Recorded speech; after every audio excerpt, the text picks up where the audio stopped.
Sahabat TVmu yang dirahmati Allah Subhanahu wa taala, tidak terasa ya waktu begitu cepat berlalu dan kita sudah pada segmen yang terakhir nih. Kita masih bicara tentang bagaimana kita terus berkarya. Ustadz, apalagi yang harus kita gali dari atau bagaimana kita secara cerdas membaca peluang-peluang yang ada dalam sekitar kehidupan kita ini sehingga kita bisa ambil sebagai satu lahan untuk mencapai karunia Allah gitu Ustaz. Satu sisi lagi kan Allah mengatakan fantasyiru fil ar gitu kan. Bukankah ini juga menjadi motivasi buat kita Ustaz ya untuk melihat apa sih karunia yang Allah hamparkan di muka bumi ini gitu Ustaz. Nah ini barangkali bisa diberikan kepada kita. Iya, jadi pesan dari ayat ini juga sebenarnya bisa masuk ke dalam upaya kita untuk mencari peluang-peluang ya kebaikan. Dimanapun ada potensi peluang kebaikan kita untuk beramal saleh, maka kita harus segera upayakan. Ya. Sebab ayat itu kan mengatakan faida faragta fansab. Selesai satu urusan harus pindah ke urusan yang lain yang bermanfaat. Jangan sampai kita hidup ini kosong dari hal-hal yang bermanfaat gitu. Nah, melihat peluang ini kan membutuhkan kecerdasan dan kearifan. Ya, kecerdasan dan kearifan sekaligus ya, bagaimana memanfaatkan peluang, tantangan menjadi peluang.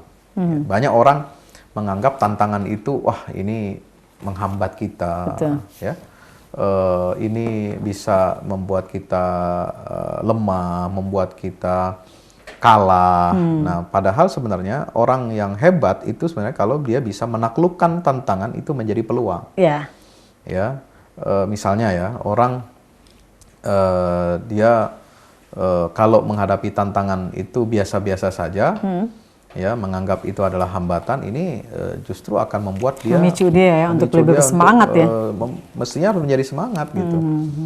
Sebab hidup tanpa tantangan pun sebenarnya juga seolah-olah ini berjalan lancar-lancar saja, itu sebenarnya kurang mantep gitu ya. Nah, bagaimana seorang muslim ini melihat tantangan itu menjadi peluang.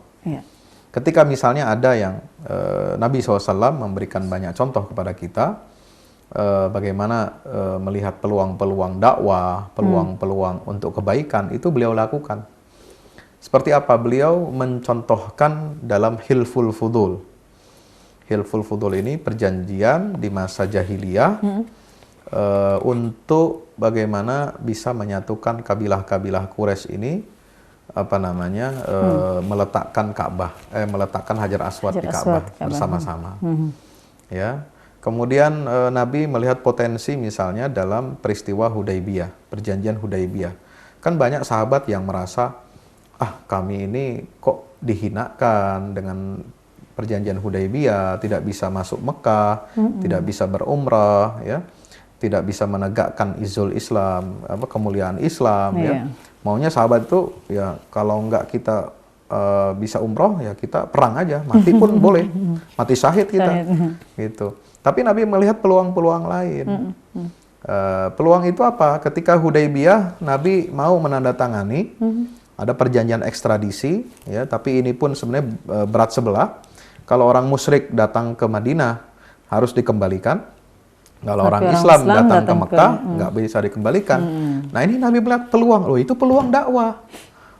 Orang Islam yang nggak boleh balik ke Madinah, ya dia bisa mendakwahkan di tengah masyarakat Mekah. Jadi diambil hikmah-hikmahnya ya. Pada setiap orang yang datang dari Mekah mau masuk Islam ke Madinah, itu mesti dipulangin, ya sudah nggak apa-apa. Dia jadi juru dakwah di sana. Luar biasa, itu Rasulullah punya optimisme dan semangat yang memandang segala sesuatu positif. Ya, pasti ada hikmahnya. Gitu. Kemudian ada masa gencatan senjata, tidak ada peperangan. Ini juga akan membuat situasi dakwah ini kondusif. Ya, dengan ada gencatan senjata dengan orang-orang Mekah, maka Nabi bisa melebarkan dakwah ke suku-suku yang lain. Ada waktu, tidak ada perang, ya kan? Ini memudahkan. Jadi kita menghadapi berbagai macam persoalan tidak hanya dengan keluh kesah ya, tapi bagaimana kita melihat berpikir peluang. Ada peluang, ada hikmah di semuanya. Ustaz, saya pernah takjub sekali ketika ke Singapura itu ada orang-orang yang usianya sih sudah 60, 65 gitu sudah bongkok. Tapi mereka masih mau melakukan usaha gitu. Mereka masih mau bekerja, mereka masih mau menggerakkan badan untuk bermanfaat untuk orang lain gitu. Ini kan sebenarnya kan konsepnya dari kita gitu Ustaz ya. Jangan sampai malah diambil oleh orang lain gitu. Nah, bagaimana kita terus bisa memotivasi umat Islam nih Ustaz ya untuk tidak melihat usia, kapanpun dan dimanapun kita bagaimana menjadi orang yang bermanfaat gitu. Ada anggapan keliru kalau orang itu sudah memasuki usia pensiun, udah nggak ngapa-ngapain. Lalu kemudian dia retired, ya betul-betul istirahat total, ya nyantai bersama keluarga dengan anak cucu. Nah itu sebenarnya dalam prinsip kerja kita sebenarnya tidak terbatasi oleh usia. Ya, dalam konsep kerja Islam sebenarnya tidak dibatasi harus pensiun. Selama kita masih bisa bekerja, ya maka kita diperintahkan oleh Allah untuk tetap bekerja gitu. Tetapi memang harus beban kerja kita ya tentu saja tidak menyesuaikan, tidak bisa seperti beban kerja yang masih muda, usia 20, 40 tahun gitu ya.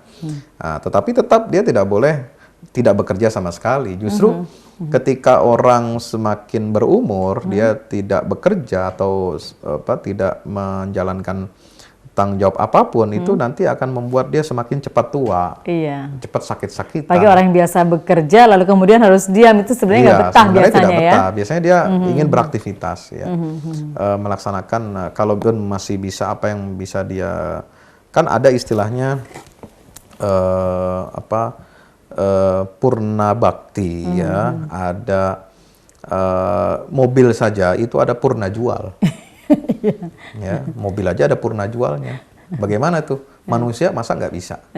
Ya, artinya harus tetap dimanfaatkan tapi dalam batasan-batasan yang sesuai dengan batasan manusia. Jadi khairun nas anfa'uhum linnas ini bisa kita bawa sepanjang umur kita. Nah, saya teringat salah seorang tabi'in, ya muridnya sahabat. Dia berkonsentrasi tekun mengajarkan Al-Quran itu dari usia masih remaja sampai tua dan meninggal dunia. Dia tekun mengajarkan Quran 80 tahun jadi guru ngaji. Istiqomah ya. Istiqomah gitu ya. Tapi hasilnya apa? Semua guru-guru Quran dari zaman tabi'in sampai ke kita itu semua bersumber sanadnya dari beliau. Luar biasa. Berkahnya. Berkah luar biasa. Itu namanya Abdurrahman As-Sulami. Ya. Berkah dari mengajar. Itu istiqomah. Jadi dia nggak lihat, saya udah tua, udah nggak mampu. Tetap dia mengajar Quran. Tapi tetap, ya. Al-Quran banyak sekali ayat-ayatnya yang memberikan motivasi, menjadi inspiring buat kita untuk menjadi umat yang terbaik, dan memang cap itu adalah untuk kita ya, sebagai umat Islam adalah umat yang terbaik. Maka mari kita buktikan dari hari ke hari kehidupan kita harusnya lebih berkualitas, lebih baik gitu Ustaz ya. Apalagi sampai bisa bermanfaat untuk orang lain. Ustaz, sayang sekali waktunya sudah habis Ustaz. Mudah-mudahan apa yang disampaikan Ustaz ini bermanfaat untuk kita semuanya. Dan terima kasih sahabat TV-mu Anda yang sudah bergabung bersama kami dalam Tadabbur Al-Quran. Insya Allah kita akan berjumpa kembali di lain kesempatan. Billahi taufiq wal hidayah. Wassalamualaikum warahmatullahi wabarakatuh. Waalaikumsalam.